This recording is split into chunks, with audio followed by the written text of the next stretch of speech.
Assalamualaikum warahmatullahi wabarakatuh. Perkenalkan, nama saya Hana Disti dengan NIM 211042222 dari jurusan Biologi Universitas Andalas. Di sini saya ingin menyampaikan apa aja sih penyusun dari sel tumbuhan serta fungsi-fungsinya. Yang pertama, ada nukleus atau inti sel. Fungsi dari inti sel atau nukleus ini untuk mengatur semua aktivitas yang terjadi di dalam sel. Lalu yang kedua ada kromatin. Fungsi dari kromatin ini adalah sebagai pembawa informasi genetik yang mengendalikan seluruh aktivitas sel. Yang ketiga ada nukleus. Fungsi dari nukleus ini adalah sebagai tempat berlangsungnya sintesis RNA.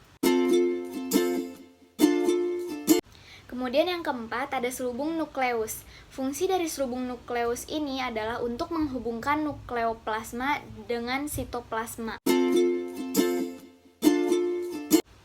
Yang kelima ada retikulum endoplasma kasar. Fungsi dari retikulum endoplasma kasar ini adalah untuk mengisolir dan membawa protein tersebut ke bagian-bagian sel lainnya.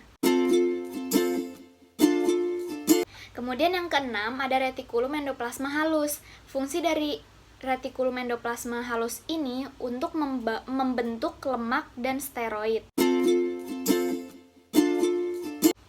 Yang ketujuh ada vakuola. Fungsi dari vakuola ini adalah tempat penyimpanan cadangan makanan dan pigmen dan juga tempat penimbunan sisa-sisa metabolisme. Kemudian yang kedelapan ada sitoskeleton. Fungsi dari sitoskeleton ini adalah memberi kekuatan mekanik pada sel. Yang kesembilan ada kloroplas. Fungsi dari kloroplas adalah untuk fotosintesis. Kemudian yang ke-10 ada dinding sel. Fungsi dari dinding sel adalah untuk mengokohkan struktur sel dari tumbuhan tersebut. Yang ke-11 ada membran plasma.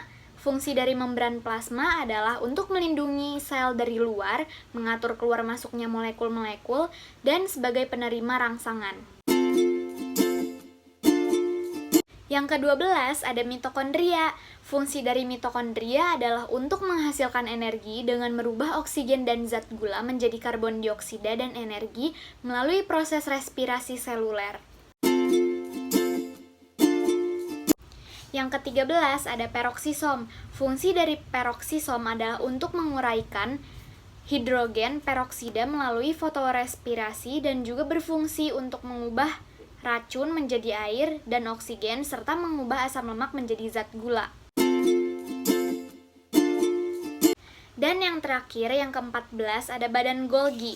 Fungsi dari badan Golgi adalah sebagai alat sekresi pada sel dan juga sebagai tempat penyimpanan sekunder protein dan zat-zat lainnya yang berasal dari retikulum endoplasma. Sekian penjelasan dari saya mengenai penyusun sel dari tumbuhan dan semoga bermanfaat buat teman-teman. Dadah!